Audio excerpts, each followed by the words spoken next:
Olá, estamos começando mais um Pensando Bem, aqui na FM Cultura 107,7, sempre em parceria com a ProHup e a Famecos, aqui na PUC, e também com a revista Parêntese e a Matinal.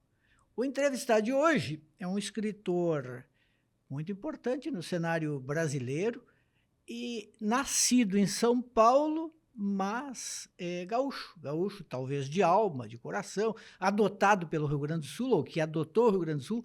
Isso nós vamos ficar já sabendo com o Daniel Galera. Antes eu preciso dizer, não posso esquecer, que estamos desfalcados do Nando Gross, mas ele não fugiu para Marte, não é a felicidade porque o Internacional enfim ganhou uma partida e jogou bem, é simplesmente porque ele teve um probleminha, mas volta na próxima semana. Daniel Galera, obrigado por ter vindo aqui ao Pensando Bem. Eu que agradeço aí o convite, um prazer estar aqui conversando contigo e com a audiência de vocês.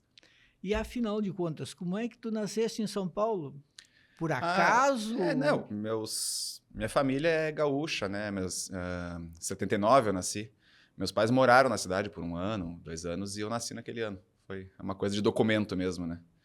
Mas eu morei algumas vezes em São Paulo, né? Em outras fases da vida. Na infância, meus pais foram morar lá de novo. Então, esses anos meio formativos, ali entre 5 e 10 anos, até os 11 mais ou menos, eu também morei lá. E depois, adulto, teve uns 3, 4 anos que eu morei em São Paulo também, aí já como escritor, né? Então, tem uma relação com a cidade, mas o meu centro, assim, né, a minha referência de origem, tudo é Porto Alegre, Rio Grande do Sul. Sempre foi. Galera, tu publicaste alguns livros, recebeste prêmios importantes, teus livros, em geral, têm uma boa acolhida de mídia, e tu tens publicado ultimamente por uma grande editora, que é a Companhia das Letras. Agora eu noto uma coisa, não sei se é uma impressão minha, a distância, que tu não tens assim a pressa dos holofotes, assim, tu não ficas aparentemente muito preocupado em estar o tempo inteiro na linha de frente. Sim. Então, eu acho que teve também diferentes fases aí da minha vida, a minha relação com a imprensa, com estar nos holofotes, como tu disse, também mudou um pouco, né? Quando eu era bem jovem, eu acho que eu tinha, por um lado, uma coisa de temperamento, que era uma certa timidez e muita aversão a falar em público, né? Falar ao vivo, assim, e principalmente vídeo, né? Sempre foi muito difícil para mim. Então, tinha isso de ter essa aversão e, ao mesmo tempo, claro, eu queria ser lido, né? Queria estar em contato com os meus leitores, queria estar ocupando esses espaços de exibição que os escritores brasileiros que eu admirava ocupavam. Então, era um pouco uma coisa de duas, né? Eram 2 pesos ali. E uma relação que foi mudando ao longo do tempo, né? Mas que eu posso dizer, eu acho que hoje em dia, eu estou com 46 anos, já publiquei vários livros e passei um pouco por tudo, assim, né? Já é muito mais fácil para mim falar em público, por exemplo. Até vídeo se tornou uma coisa não tão difícil. Mas, ao mesmo tempo, estar frequentando esses espaços de socialização em torno da literatura, ou as festas e tal. Isso já é um negócio que não me atrai assim tanto quanto na época que eu era mais jovem, né? Então, assim, muda, né? Mas eu acho que tu tem razão em dizer que, de modo geral, eu não me sinto muito confortável com uma exposição excessiva ou com a dedicação que estar se expondo na mídia constantemente como um artista, um escritor, exige, né? Eu acho que sempre gerou um certo constrangimento um pouco para mim, porque é uma performance de um certo tipo, né? Quando eu me sinto performando, assim, a minha revelia é uma sensação muito ruim, né? Então, eu acho que para algumas pessoas isso é muito natural. E aí que bom para elas, né? Viu? Carpinejar, essas pessoas que realmente florescem, né, ao estar expostos ao público e falando ao vivo, falando ao vídeo. Mas não era o meu caso, né? E, ao mesmo tempo, eu queria estar lá, queria participar, queria ser visto, queria que lessem meus livros, queria que me fizessem perguntas, né? Existe uma vaidade basal, assim, em a gente ser um criador, um escritor, que é saudável até, né? Então, tentei lidar com isso da melhor maneira ao longo dos anos, né? Nem sempre acertei, mas, de modo geral, acho que hoje... Agora também a gente vive um momento, né? Não vou dizendo que é novo, nem é mais novo, mas com a explosão das redes sociais e coisa assim, isso para mim é um problema novo, né? Porque quando eu comecei a escrever e publicar, a internet já tinha surgido, se popularizado, mas era outra internet. Né? Mas tu fosse dos primeiros a participar, digamos, da criação de coisas para a internet, fanzines e outras coisas. Essa internet gráfica, né, que é a web, ela se tornou mais acessível, popular aqui no Brasil, bem nesses anos ali, né, da metade para o fim dos anos 90, quando eu era adolescente, me tornei adulto e tal. Mas quando eu comecei a escrever, comecei a gostar de escrever. Quando tu fazias publicidade na Universidade Federal? Então, eu fui fazer publicidade na URGS, eu entrei em 97. Antes disso, eu já editava uns sites pessoais, umas coisinhas assim, né? E publicava uns continhos, mas claro, isso não tinha muita audiência. E quando eu entrei na Fabico, né? Eu conheci outros colegas lá que também gostavam de escrever e também estavam, assim, experimentando com o que a gente pode fazer. Você conheceu o Pelizari, o Daniel Pelizari? Não, o Daniel Pelizari foi meu aluno aqui na PUC. O Pelizari, eu conheci ele naquela época, mas ele não era colega. Ele estudou aqui na Famecos, né? E o Cardoso? Mas o Cardoso, né? O André Chernobyl, a própria Clara Verbuck. Que aí vocês fizeram lá o Cardoso Online. Sim, a gente criou, então, entre várias experimentações com a internet naquela época, fazer site, fazer revista digital, veio essa ideia de fazer uma revista por e-mail, né, que hoje a gente chamaria de newsletter. Hoje seria uma newsletter. Existiam newsletters naquela época, mas elas não eram muito... Era um pouco diferente o formato, né? Então, foi durante uma das greves da URGS, né, que a gente ficava conversando por e-mail. Foi importante na tua vida? Foi super importante. Porque teve repercussão, né? Era uma repercussão de nicho, mas teve. Porque lá em 98, quando a gente criou o Cardoso Online, né, criaram uma publicação digital... Era em si uma novidade. Hoje isso não quer dizer nada. Sim. Mas naquela época, tipo... Era ultra vanguarda. Tinha um movimento de gente jovem aprendendo a usar a internet e pesquisando um pouco como usar a internet. Né? E era irreverente. Isso não era dado, assim, né? Que tipo de publicação a gente podia fazer. Isso não era uma coisa dada naquela época. Tu tinha que programar o site, tinha que pensar, puta, como é que eu vou divulgar? Como é que eu vou formatar o texto? Como ele vai circular? A gente vai divulgar por e-mail?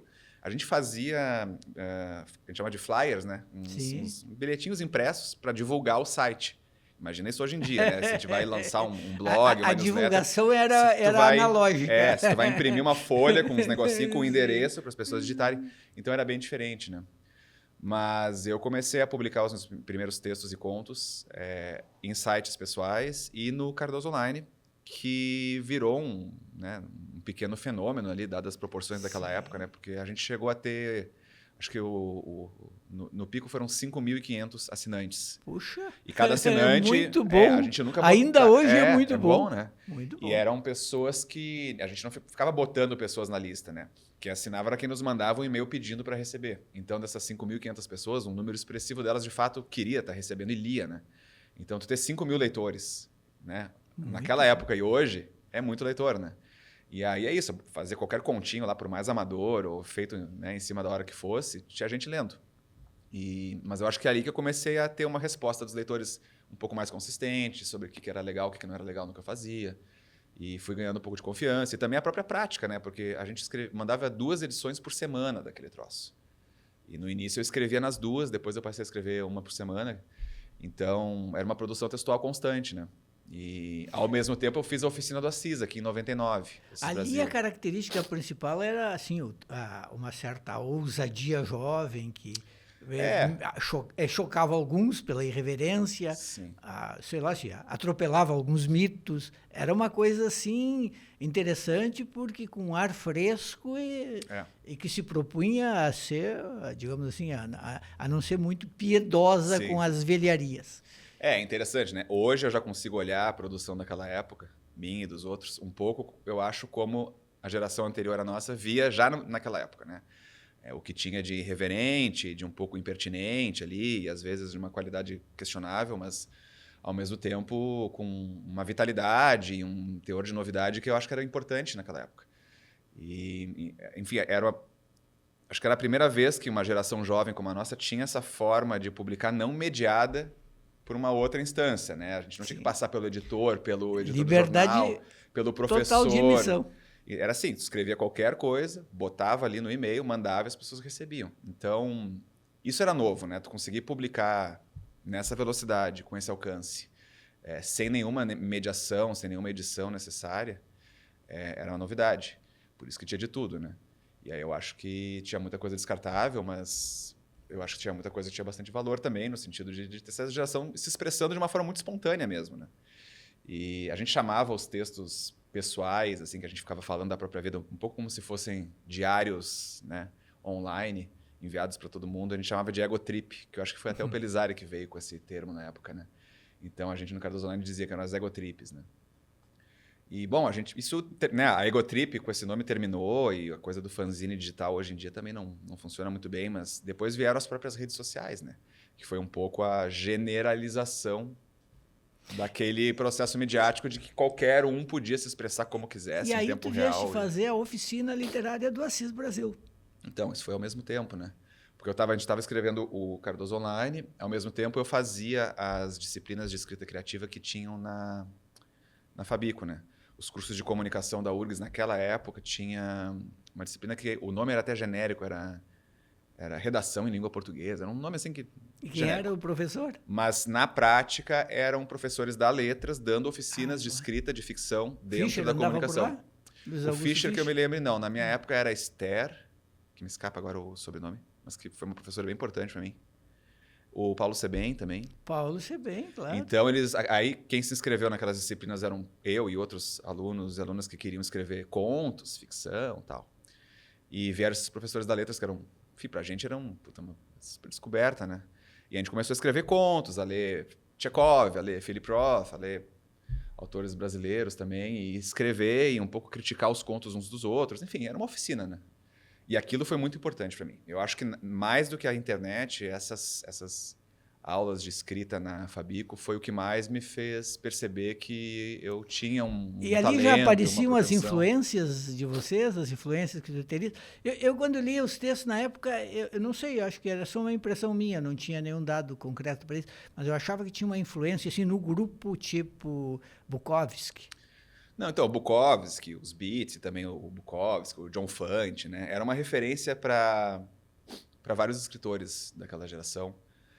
Não tanto para mim, eu li Bukowski, li Fante, né? Mas eu não citava eles assim como influências minhas.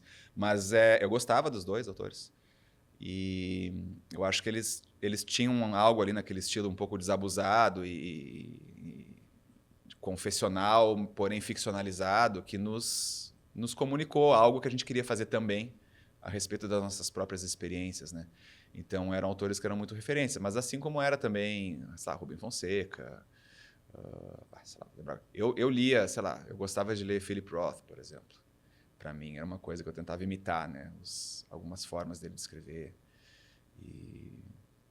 Mas tinha pessoas com referências totalmente diferentes, né? O Pelizari já era um cara que, sabe, Pelizari, Daniel Pelizari foi meu aluno. A escrita fantástica. Dava para ver que o negócio dele era literatura, era texto. Ele estava escrevendo um negócio mais, digamos, né? Era literatura mais fantástica, mas... Então tinha de tudo, né? Tinha um pessoal que era mais para jornalismo mesmo, que queria escrever um pouco mais no registro do ensaio e falar sobre cultura, ou falar sobre música, sobre cinema. Então tinha de tudo um pouco, né? E qual foi a influência da oficina do Assis Brasil, que foi uma oficina marcante? O Assis se aposentou, acho que no início deste ano. Né? Acho que foram 40 anos de sei lá quantos anos de oficina. Foi marcante para ti? Foi bem marcante, foi crucial. Eu fiz em 99 a oficina, durava um ano, né? Não sei como é que era recentemente, mas naquela época era um ano, eram 2 semestres. E, não, ali, enfim, até então eu era um diletante, né? Eu lia muito, eu estava escrevendo compulsivamente, publicando na internet, mas eu não tinha tido aula, né, de escrita, ou trocava com os meus amigos e tal, questões assim, mas era tudo muito espontâneo, né? E a oficina começou a organizar um pouco, né? E dar um pouco de fundamento técnico para as coisas, até eu saber identificar, assim, o que eu gostava, o que eu não gostava, o que eu conseguia fazer bem, o que eu não conseguia, ou o que me interessava ou não interessava fazer como escritor, né? Dá para pensar que foi assim como um cara que faz música meio espontaneamente e depois vai estudar um instrumento? Tem um pouco isso? Talvez. Acho que sim. Eu me lembro que quando eu fiz a oficina do Assis, já havia naquela época, vinham críticas, eu não lembro de onde vinham essas críticas, mas eu me lembro que elas existiam, né? Já naquela virada do milênio, de que a oficina engessava, né, a produção do autor. Né? Tipo, fazer oficina, tem esse tipo de polêmica. Vai perder a espontaneidade, perder a liberdade, vai ter um manual de como escrever bem, todo mundo vai estar escrevendo que nem o Tchekov, o Pilha e os americanos, e vai ficar uma coisa homogênea e pasteurizada e tal. Que, no entanto, não é verdade. Até se a gente pegar o próprio histórico, né, de quem passou pela oficina do Assis e seguiu escrevendo e estabeleceu carreira, e a gente vai ver que... E foram muitos, né? Embora haja... muita gente. Rola aí de gente que passou por lá e que acabou, digamos assim, fazendo sucesso na literatura brasileira, um número grande. E eu acho que saíram da oficina escritores de todos os tipos, né? Sim. Então, essa tese de que a oficina tornava homogênea a produção daqueles autores, ela é facilmente falsificável por verificar a produção de quem passou por lá nesses foram 30 anos de oficina. Né? Tinha escritores de vários tipos. Embora, claro, o Assis tivesse as coisas que ele preferia e tal, né? Então, mas, para mim, até pensar coisas muito básicas, como o subtexto do conto, né? Como o tempo da narrativa. Não tinha essas coisas estruturadas, né? Eu fazia muito no improviso, né? Talvez até conseguisse criar coisas interessantes sem estar pensando tecnicamente. Mas aí eu ganhei um repertório ali que depois eu podia usar ou não, né?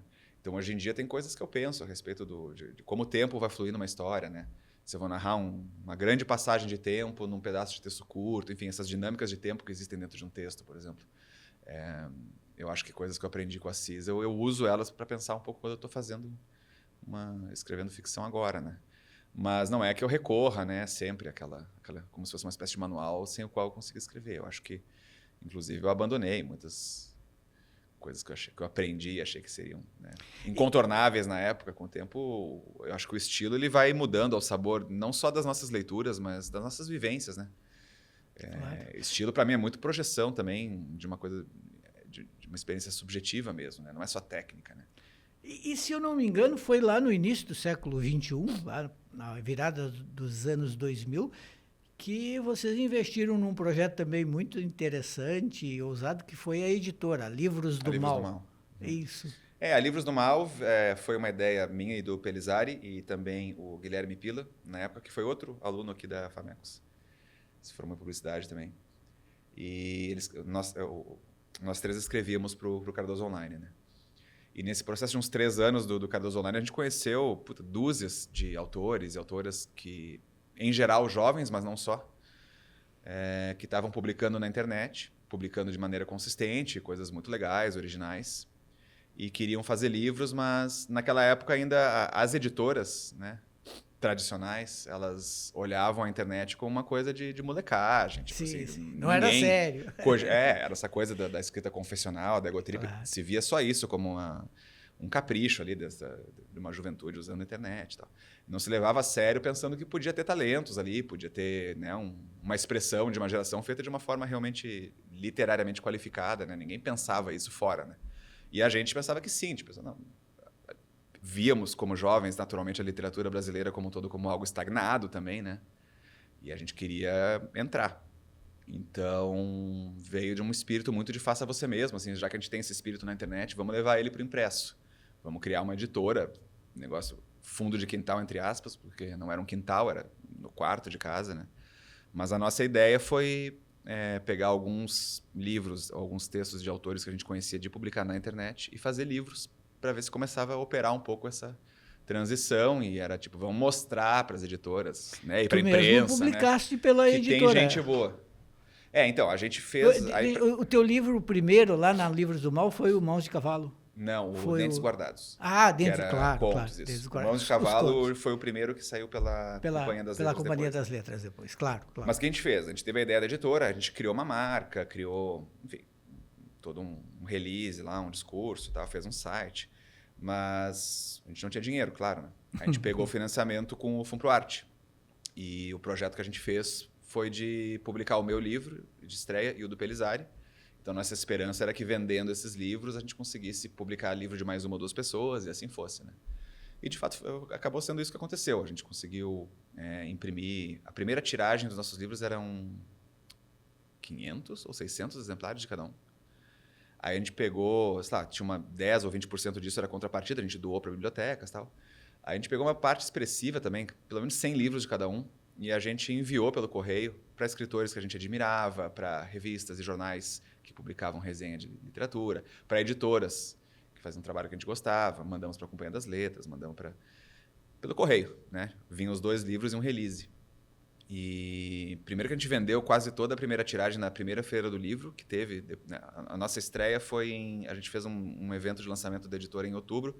Naquela feira do livro, em outubro, a gente vendeu quase tudo o que tinha sobrado da tiragem. O resto tinha doado ou enviado pelo correio. E daqui a pouco começou a voltar, né? Coisas, tipo, saiu uma resenha do Bernardo Carvalho dos nossos livros na Folha de São Paulo. Aí dá um impulso e tanto. Fausto Wolff me ligou, meia-noite, bêbado, para dizer que tinha recebido meu livro pelo correio e gostado. Nossa, então a gente percebeu, gente... Isso é alegria de um autor. Imagina a gente ali com 21, né, o Belisário um pouco mais velho, 25, 26 anos, começaram a acontecer essas coisas. E a gente, olha aí, dá para fazer, né? E aí a gente reimprimiu, mas com a grana que vendeu os primeiros, a gente reimprimiu mais 500 ou 600, me lembro que no total deu 1.100 livros. E começamos a mandar em consignação para livrarias do Brasil todo. Aqui a Livraria Cultura, quando abriu aqui, o cara que fazia as compras de livros deles nos aceitou botar nossos livros meio no esquema, porque a gente não tinha nota fiscal, né? Eles não podiam. Mas ele disse, não, deixa que eu dou um jeito. E eles vendiam uma nossos editora livros. Marginal. Um cara que era nosso fã, maldita. Né? Então a gente fez acontecer desse modo. E depois a gente publicou livros de outros autores. Eu e o Belisário, a gente publicou nossos segundos livros, né? No caso dele, foi outro de contos, o Livro das Coisas que Acontecem.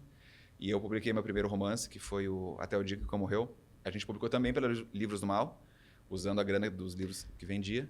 As resenhas sobre Até o Dia em que o Cão Morreu costumam dizer assim, um resumo, uma síntese tipo GPT, que é um livro que retratava a tua geração de jovens, assim, alguns sem muita expectativa de conseguir um lugar social pela literatura e que vagam um pouco pelo cenário de Porto Alegre. Sim. Não, tá certo. Eu acho que não é muito diferente de como eu próprio apresentava o livro, né? Mas esse romance é totalmente veio de uma vontade mesmo de fazer um retrato de um personagem que representasse, né? Claro, eu pensava nisso como a minha geração, né? Mas na verdade era uma coisa mais específica, né? Uma geração de uma certa classe social, tal. Claro. Só que a gente não pensava desse jeito naquela época, né? Claro. Hoje em dia, lendo o livro, ou pessoas que chegam a ele mais recentemente, já existe toda uma série de nuances sobre, né, que geração, né? De quem a gente está falando exatamente. Mas na época, para mim, era o mundo, né? Os meus horizontes eram menores, né? E para mim era aquilo. Esse personagem era eu fiz dele um estudante de letras, mas ele podia ser um fabicano, podia ser essa geração que cresceu no final do milênio, né? Toda uma ideologia de faça a si mesmo, né? De persiga o que você quer, você vai conseguir. Uma coisa neoliberal, assim, que vem da nossa formação, né?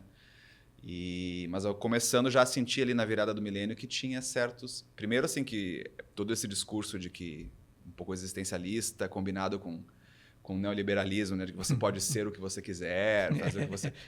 começava a ver os limites disso, né?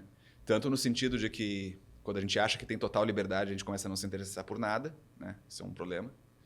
E também no sentido de que essa liberdade ela é ilusória, né? Existem vários constrangimentos materiais, econômicos, sociais, que começam, quando chega na idade adulta, de fato, eles começam a se impor, né? E o meu personagem está exatamente nessa transição. E sofrendo por causa disso e tal. E aí ele conhece uma guria que é modelo, vira namorada dele, começa a tentar arrancar ele um pouco da apatia e tal. Enfim, é uma novelinha, né? Um livro super curto, eu escrevi em 4 meses e tal. E que, claro, ele transpira o que era um pouco a percepção de ser um jovem de classe média naquela época, né? Pelo menos um jovem de classe média branco, que fazia universidade pública e tal, né? E que não estava estudando nem direito, nem medicina, e sim ciências humanas ou artes, né? E começar a perceber que tinha um futuro pela frente que não era exatamente aquele futuro que aprendeu na escola, ou que os pais prometeram para ele, ou que o discurso, né, da conquista, do tornar-se si mesmo na sociedade prometia para essa geração, né? E coisas que, eu acho que numa visão mais macro ali politicamente, começam a ruir também com a coisa do 11 de setembro e etc, né? Então é um livro situado nesse momento, né? E é engraçado, esse é um romance que eu imaginei que talvez com o passar dos anos ele fosse ficar um pouco datado, coisa assim. Mas é um livro que eu percebo que tem leitores chegando a ele agora, né? Leitores jovens, e que em vez de estranhar e achar que é uma coisa que passou e tal, eu percebo que tem identificação ainda. Então é muito interessante. Daniel, galera, e a editora, a Livros do Mal, durou quanto tempo? Parou por quê? Parou porque surgiram outras possibilidades maiores para você? Ir para São Paulo, publicar então, a gente pela atuou por uns Companhia 4 das anos. Letras. Ficamos publicando por uns... A gente publicou um total de 9 livros só, não foi muito, né? Mas publicamos, por exemplo, o primeiro livro de prosa do Paulo Scott, depois continuou publicando. E hoje está na Companhia também. Está na Companhia também, na Alfaguara. Hoje é um escritor reconhecido nacionalmente. Importantíssimo, né? Eu acho ele um dos grandes autores contemporâneos, o Paulo. Publicamos livros do Joca Terron, não foi o primeiro livro dele, outro que também... Catálogo legal, né? Entre outros, né? Mas o que aconteceu? Como eu te falei, a gente não tinha nem empresa registrada, né? Em um certo momento a gente registrou a empresa, mas a editora tinha uma demanda, assim, a gente percebeu que poderia continuar. E, ao mesmo tempo, mas eu e Pelizar, a gente queria muito ser escritores. Né? Sim, vocês não queriam ser empresários, vocês queriam ser artistas, escritores. E a gente começou a trabalhar com tradução também. E chegou um momento que a gente percebeu, ou a gente se torna editores, então a gente vai qualificar a nossa empresa, vai começar a trabalhar direitinho, vai começar a pagar imposto, vamos fazer tudo direito. E aí vamos ser editores. Ou a gente vai ser, né, escritor, tradutor, ir para o lado mais da criação e ser artistas. Né? Teve um momento ali que eu não me lembro bem como aconteceu, mas a gente sentiu que era uma coisa ou outra, né? E aí a gente anunciou o fim da editora e seguimos trabalhando nossas carreiras mais como autores mesmo. E no início do programa eu disse aqui, até para situar o nosso ouvinte, Daniel Galera, que tu és um escritor premiado, tu recebeste, eu sei que tem pelo menos 2 terceiros lugares no Jabuti e tem o prêmio Machado de Assis, né? O Machado de Assis eu ganhei com o Cordilheira, um livro de 2008. E o Barba Ensopada de Sangue te deu... Aí o Barba ganhou o Prêmio São Paulo. O Prêmio São Paulo, exatamente. Esse aí foi o mais importante. E é que é o teu livro, dá para dizer que é o teu livro mais conhecido, mais famoso, Barba Ensopada de Sangue. E que tem a influência, eu li outro dia, tem a influência do escritor americano que mais te influenciou, mais do que aqueles que tu já citaste aqui agora, e que tu acabas de traduzir um livro que saiu pela Companhia das Letras, que é o Cormac McCarthy. Isso. Como é que foi isso? O Cormac McCarthy é um dos autores que eu considero uma grande influência para mim, né? Quando eu digo isso, também não vou dizer que ele se manifesta em tudo que eu escrevo, mas principalmente na escrita do Barba Ensopada de Sangue foi uma referência importante para mim.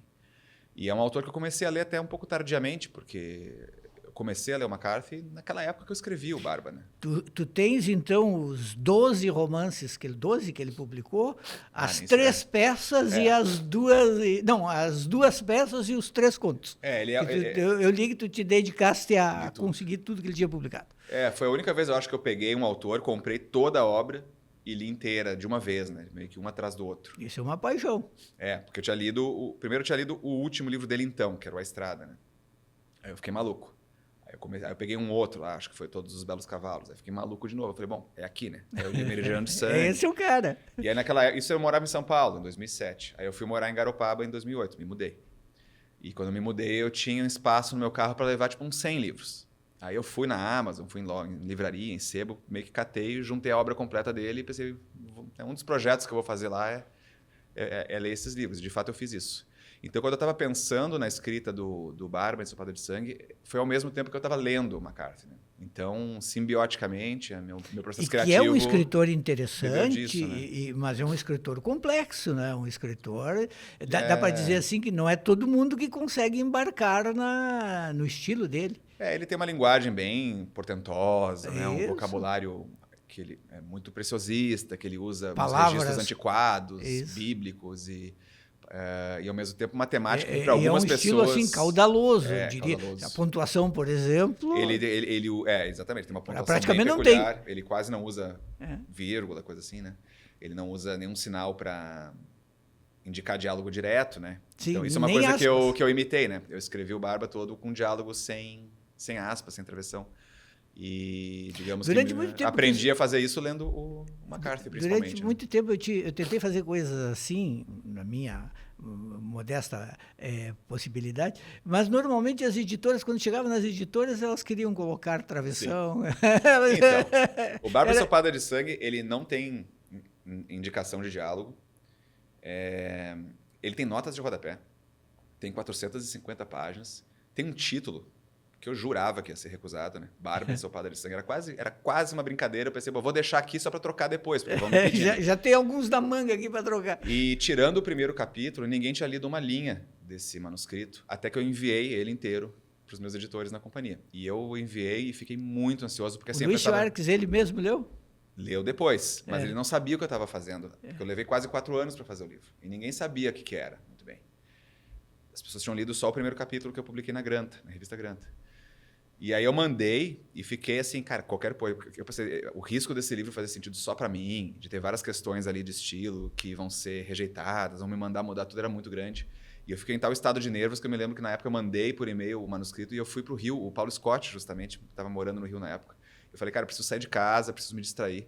Eu posso ficar no teu apartamento por uns dias até eu receber a resposta, que eu estou muito ansioso. Aí eu fui e fiquei lá com ele, tava conversando, passeando no Rio. Até que veio uma semana depois o e-mail da minha editora na época, que era a Marta Garcia. E basicamente dizendo que eles tinham adorado o livro, queriam publicar e não sei o quê, que tinha muito pouco para mexer. Aí eu comecei, fiquei feliz, agradeci, mas pensei, e o título, vocês não vão querer mudar? Eles, não, o título tá bom. Tá. E os diálogos, não precisa botar aspas. Não, a gente não acha que precisa. Aí meio que não precisava mexer nada, eu fiquei, meu Deus do céu. E é o livro que depois também encontrou um público leitor também muito receptivo, né? Então, para ver como escritor, às vezes, né, eu sabia que era o melhor livro que eu queria escrever para mim, né? Mas eu não tinha a menor... Eu suspeitava que ia ser difícil dos editores, dos leitores compartilharem da minha opinião, né? E, no entanto, eu estava enganado, né? Realmente o livro foi o que foi mais bem recebido de todos. Uma vez eu publiquei um romance por uma grande editora de Rio São Paulo, que a gente corre muito atrás disso. E aí eu tinha feito os diálogos também, eles entravam de uma maneira que não tinha esse aviso prévio de sinalização. E aí a editora resolveu que tinha que colocar a travessão em tudo. Bom, eu estava com tanta vontade de publicar, que eles, sim, porque aí ou tu discute, né? Tu tem que entrar numa argumentação que tem que ser fundamentada. Mas hoje eu olho para trás e penso, tem um momento em que tem que arriscar. E eu acho que vocês, a tua geração aí, teus amigos arriscaram. Eu me lembro uma vez, acho que foi mais ou menos a história assim. Aqui na Famecos, onde nós estamos gravando, eu encontrei o Paulo Scott, que eu acho que durante algum tempo foi professor aqui na Faculdade de Direito. De Direito, isso. E ele me disse o seguinte, que ele estava largando tudo, que ele ia para o Rio, São Paulo, porque ele queria ser escritor. Ele fez isso. E eu me lembro que eu devo ter dito, porque sempre que alguém me fala uma coisa assim, surge em mim um lado, digamos assim, ponderado, quase conservador, e que diz assim...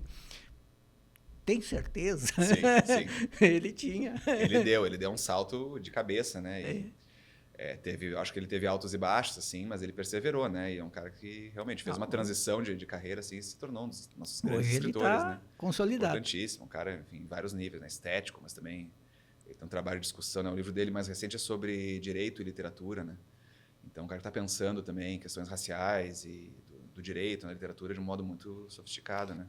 Admiro bastante. Mas a tua relação, Daniel, galera, com o McCarthy, ela continua. Por exemplo, essa tradução de um livro difícil de traduzir, eu li que tu tentaste uma vez, não passou de um parágrafo, desistiu, e finalmente agora o livro está saindo, ou já saiu pela Companhia das Letras. Está chegando nas livrarias agora, agora em outubro, deve ter chegado. Ele estava com o lançamento marcado para meados de setembro, então ele já está disponível aí nas livrarias. E esse era um romance do McCarthy que nunca tinha sido traduzido para o português, um dos poucos, né, que faltavam. Mas vários livros dele são difíceis, né? O próprio Meridiano de Sangue é um livro bastante difícil. Baita livro. É uma tradução que eu teria medo de encarar.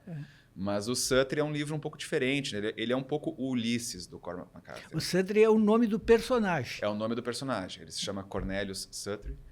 O livro narra 4 anos na vida desse...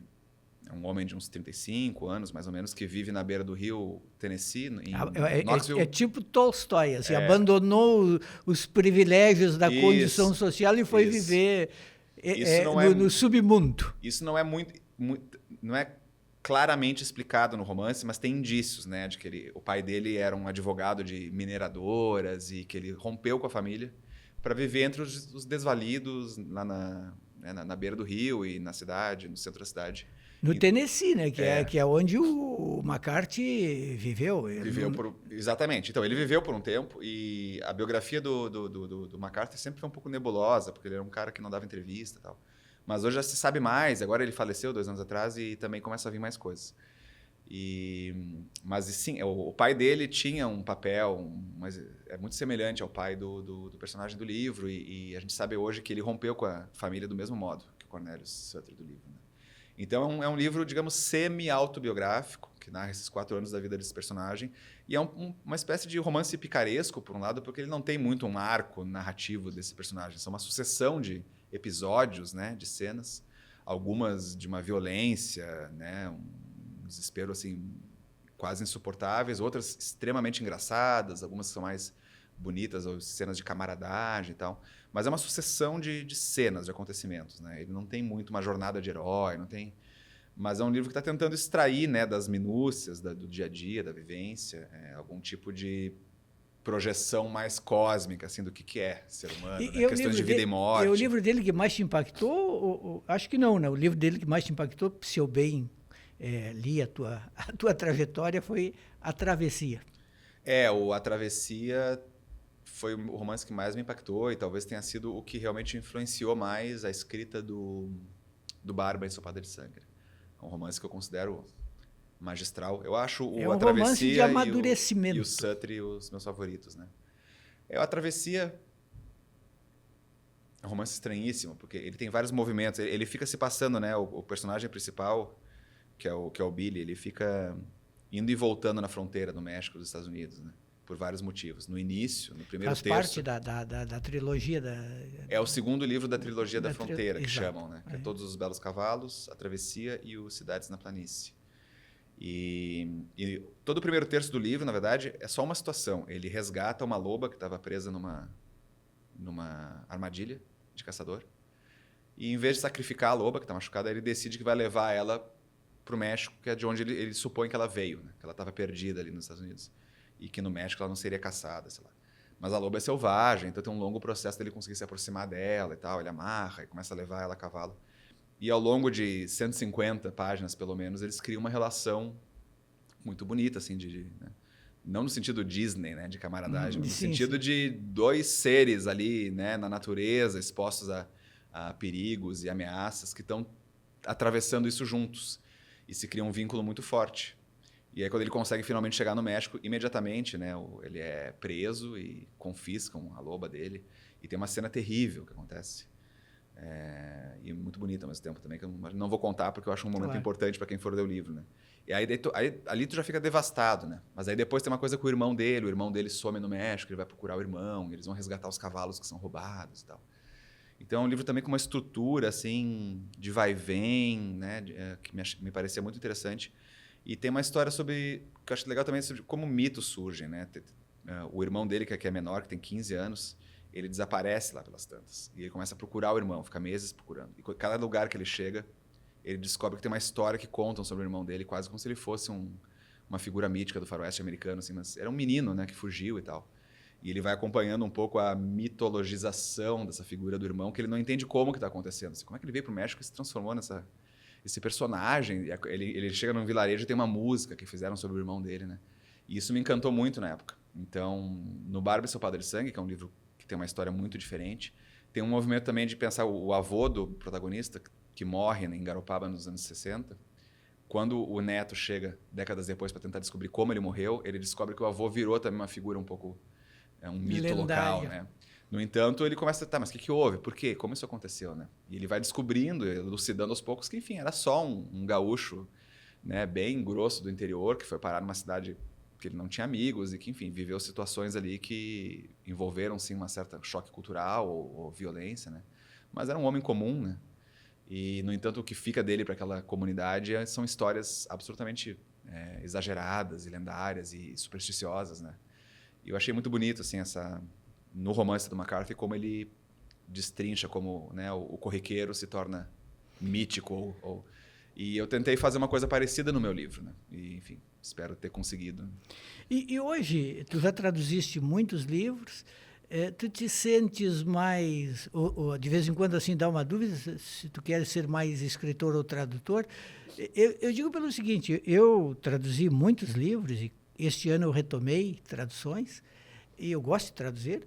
Nunca traduzi assim, do ponto de vista, nunca sou professor universitário, sempre fui, então sempre traduzi por paixão. Sim. Traduzo os escritores que eu gosto. Por exemplo, introduzi no Brasil a literatura do Michel Houellebecq. Sim. Depois, claro, foi para as grandes editoras, mas os primeiros livros eu traduzi aqui para a Sulina. Extensão do Domínio da Luta. Isso.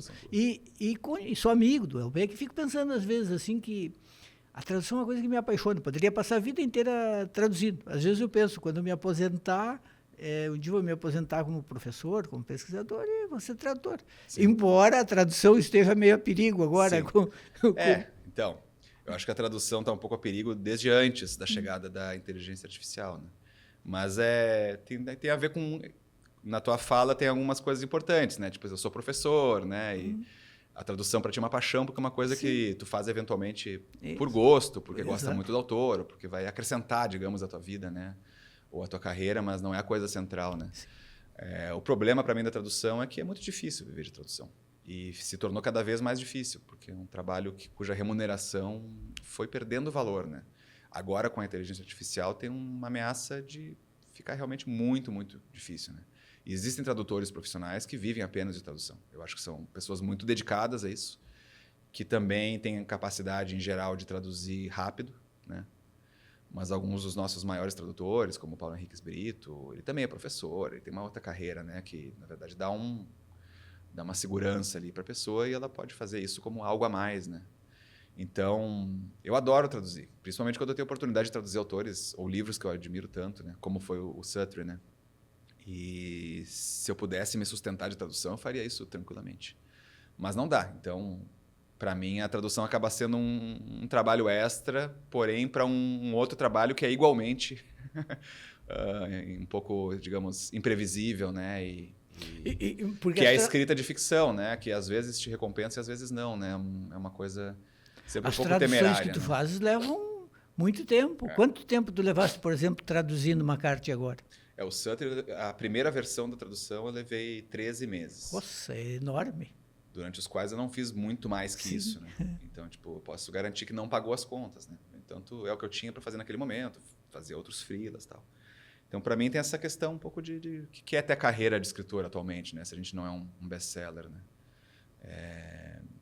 Eu acho que eu achava mais fácil, até alguns anos atrás, a gente conseguir sobreviver como escritor nesse ecossistema de atividades literárias, né? Sim, com palestras. Traduzir, palestra que paga cachê, ou às vezes participar de mesas em eventos, fazer trabalho freelancer para as próprias editoras, como orelha de livro não assinada, obviamente, fazer parecer de livro, enfim.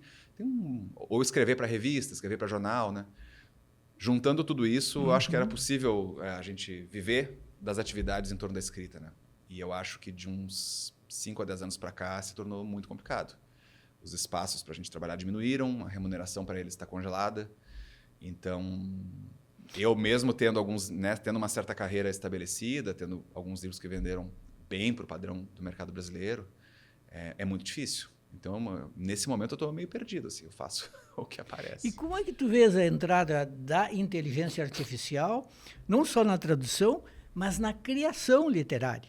Porque tá muita gente brincando aí com o GPT e os outros, faz aí um poema, faz aí um romance, e já tem editoras que dizem assim, olha, dá para publicar romances da inteligência artificial e vender um pouco, e ganhar dinheiro com isso. Tu achas assim que o autor de carne e osso corre o perigo de ser substituído por um algoritmo que custa mais barato? Assim, não qualquer autor, né? Eu acho que mesmo antes da inteligência artificial, nós tínhamos vários tipos de autores, né? Eu acho que existe um certo tipo de autor que não pode ser substituído pela IA. Esse tipo de autor já era um nicho no mercado antes da IA. Ele vai seguir sendo um nicho, né? Eu acho que para muitas outras formas de escrita ou, né, digamos, propostas, né, de escrita, a inteligência artificial pode mudar mesmo o mercado. Mas é uma coisa que eu tenho pensado bastante, né? Não é como se a inteligência artificial tenha, de repente, criado uma situação em que um livro escrito com auxílio de uma máquina ou por uma máquina tem um público grande, né? Não é a inteligência artificial em si que estabelece isso. Ela chega num ambiente cultural em que isso já é possível, né? Eu acho que a inteligência artificial é um acontecimento radical, mas ela é fruto de um contínuo de coisas que já vinham acontecendo, né? Se a gente vai ver os índices de dificuldade de interpretação de texto e de analfabetismo funcional, né, na sociedade brasileira, que é um problema educacional e cultural, é uma coisa que não é nova, né? Se a gente vai ver o que são os livros mais vendidos, né, com uma presença massivamente majoritária de autoajuda, de livros espírita ou de narrativas que... Eu não gosto de ir contra, né, dizer a literatura comercial é ruim, mas assim, a gente pode... Eu acho que é justo caracterizar esse tipo de livro como livros que atendem a expectativas que já existem, que não vão, né, confrontar o seu leitor de nenhuma maneira, não vão trazer nada que vai desestabilizar esse leitor. Eles respondem a demandas, existe uma carência de um certo tipo de diversão, de conforto, de entretenimento ou de motivação, e esses livros fornecem. E justo, né? Acho que tem que ter. Mas eu acho que esse tipo de literatura, que já atende um pouco mais às expectativas, se tu coloca uma máquina com alto poder de análise estatística para produzir esses livros, a chance deles fazerem um produto que não só vai convencer um editor, mas que o leitor vai receber como aceitável, é muito alta. Então, acho que, realisticamente falando, vai ter grandes parcelas do mercado que, sim, a gente vai ter livro escrito por IA. Agora, o nicho do qual a gente está falando, que são... Né, eu gosto de acreditar que são os meus livros, eu sei que são os teus, de autores que a gente admira.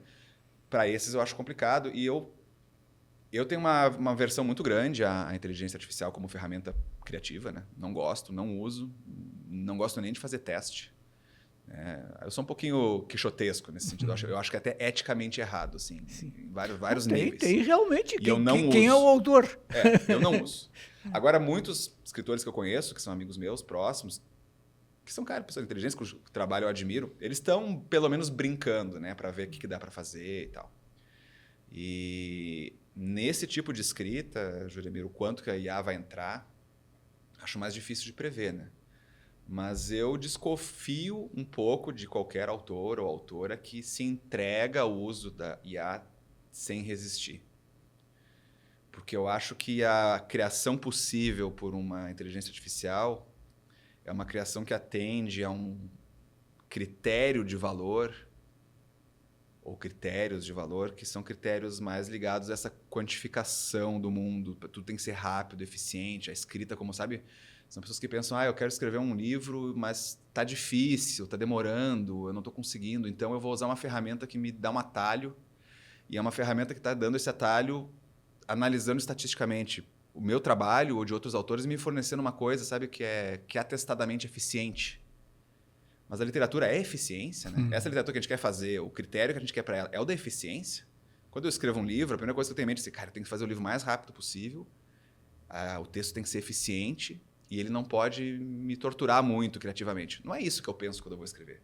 Eu quero entrar num tipo de embate com o texto que, sim, demora, dá errado, sabe? É incerto, a gente fracassa, é imperfeito o resultado. Mas a arte é assim, né? A arte é interessante. As imperfeições fazem parte da qualidade literária. E isso aí eu não acho que ela fornece. Né? Sem falar que eu acho que a escrita mais interessante, ela vem de um ponto de vista que é uma coisa, uma pessoa situada, corporificada num certo lugar. E é isso que eu quero quando eu vou ler um livro, né? Quem é essa pessoa? Qual é a situação que ela escreveu? O que ela viveu? Como ela processou isso subjetivamente? Então, a IA, como uma imitação próxima, talvez vingue, né? Mas não acredito, ou quero acreditar que não vai ser um caminho fecundo para quem faz o tipo de literatura que eu gosto de ler e que eu sempre quis fazer. Mas eu já estive errado em outras situações, então talvez eu esteja errado nessa. Posso falar mais por mim. Ultimamente, galera, ressurgiu uma discussão sobre o que é literatura. Depois que uma escritora e tradutora importante da USP deu uma entrevista, enfim, ela disse que os livros do Itamar Vieira Júnior são bons, mas não são literatura. E aí então começou essa discussão, mas afinal de contas, o que é a literatura? Ela quis dizer que os livros dele eram mais livros de posição em relação a uma situação social, e, enfim, que eram livros, se diria de outra maneira, eram livros militantes, que não eram livros de uma literatura conforme um certo parâmetro. Essa discussão faz sentido? O que é a literatura? Eu me lembro que uma vez perguntei, eu estava fazendo uma viagem à Patagônia com o Elbeck, e eu disse para ele, mas e aí, Michel, afinal de contas, os teus livros, porque muita gente o acusa de ser muito autobiográfico, ele diz assim, eu disse para ele, teus livros são ou não são autobiográficos? É ou não é a tua vida? E ele disse, olha, Rudemir, não é. É uma coisinha aqui, uma coisinha ali, e não é. Mas se fosse, não teria problema nenhum, porque na França a autoficção é literatura depois de séculos. Sim. Então não teria problema nenhum. Não, sim. Por mais que eu aprecie assim, o direito de pessoas muito experientes, né, idosas em sua pesquisa, de fazer declarações de efeito como tal coisa não é literatura, né? Acho que tem valor um pouco, a gente, até como estopim para discussões, né? Mas eu acho uma colocação meio sem sentido, né?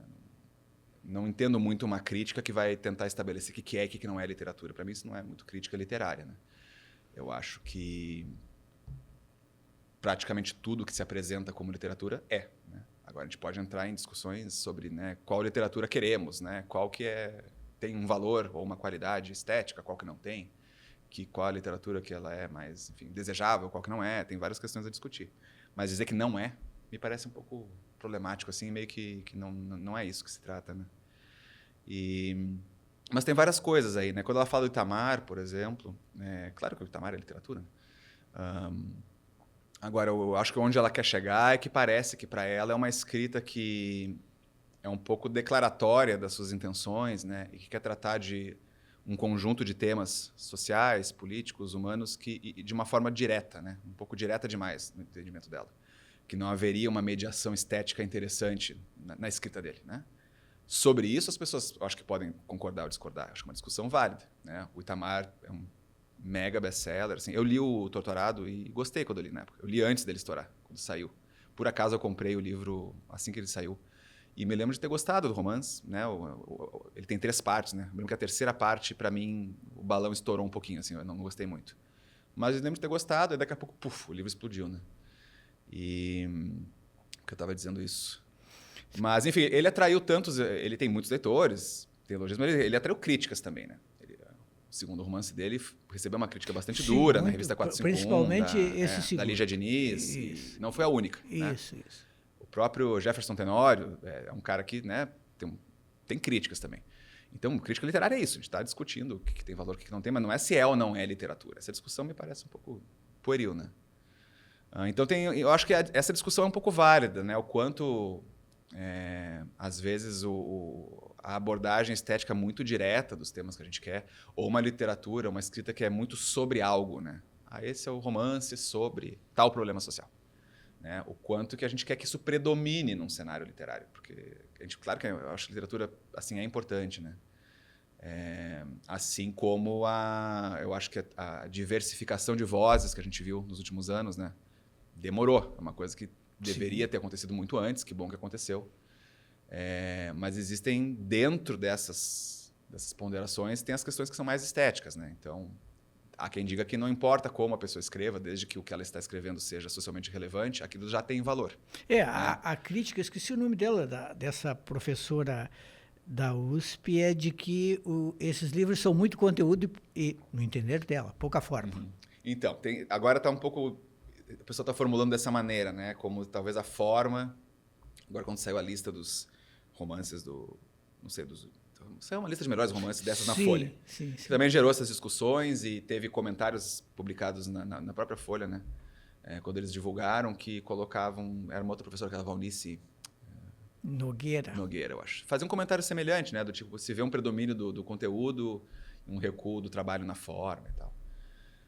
Não sei, eu acho que tem que ter a literatura de conteúdo também, né? Mas sim, às vezes me parece que o caminho do conteúdo acaba ficando um pouco confortável. E dentro disso a gente acaba tendo uma certa redundância, às vezes. E quando isso começa a dominar o mercado literário, como sempre tem algo dominando, né? Para alguns leitores, isso começa a parecer um pouco insuficiente, né? Mas eu não acho que é uma discussão que se trata de ser ou não literatura. Eu acho que e todas elas têm sua importância, sua necessidade de existência, né? Daniel, galera, estamos chegando perto aqui já do final do programa. Depois dessas temporadas em São Paulo, depois desse recolhimento em Garopaba, tu voltaste para Porto Alegre e agora tu pode ser visto no Grande Bonfim. Porque não é Bonfim exatamente ali onde tu mora. Ali onde eu moro é Santana. É Santana. Mas, eu também já moro no início. Mais por ali do que no Bonfim. É engraçado, eu voltei a Porto Alegre faz 15 anos, né? E tem gente que até hoje me encontra na rua e diz, mas tu voltou para Porto Alegre? Eu falei, cara, tô há 15 anos morando no mesmo lugar. Mas tem gente que... Porque eu também, às vezes, não me vem com frequência, sei lá, nos eventos. Mas eu tô aqui tu estás traduzindo, escrevendo. Teu último livro saiu em 2021. 2021, eu publiquei um em 2020. Não foi uma época muito boa para publicar livros, porque a pandemia... acabou com tudo. O meu saiu no meio da pandemia, o evento de lançamento foi virtual e tal, prejudicou, não teve lançamento, autógrafo. Né? Mas o Deus das Avencas, meu último livro. Um livro que, apesar de tudo, teve uma recepção legal, assim, né?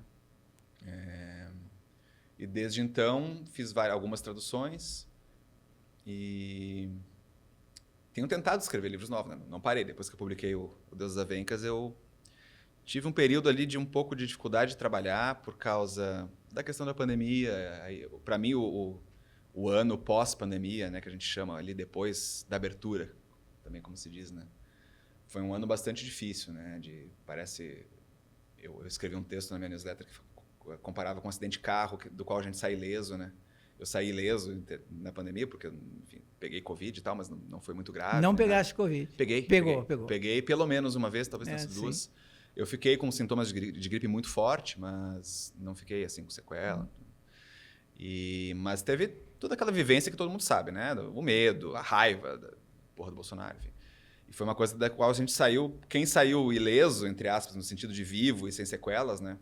Saiu com aquelas dores, né? Tu bate o carro e não sai machucado, mas no dia seguinte parece que tu foi espancado por um cacetete, porque a tensão do momento do acidente te deixa... todo dolorido, né? Meu irmão mais velho me contou isso ontem. Ele mora em Rondonópolis. Foi um acidente de carro. O caminhão arrastou a caminhonete dele por uns 200 metros. A caminhonete ficou destruída. Mas ele saiu ileso. Mas ele estava com essa... Ficou doído, né? Doído. Nunca me aconteceu, mas já me contaram. E aí eu pensava, depois que teve vacina e as coisas começaram a voltar ao normal, para mim teve pelo menos um ano depois, que era um ano das dores, assim, começa a vir, tipo assim, meu Deus, olha o que eu passei, né? Era um ano que me reorganizar psicologicamente, em termos de conseguir trabalhar direito, ter uma filha pequena também, de cuidar, e a gente reorganizar a vida e encontrar o processo criativo ali no meio foi muito difícil, né? E eu acho que só agora, já são 3 anos, né?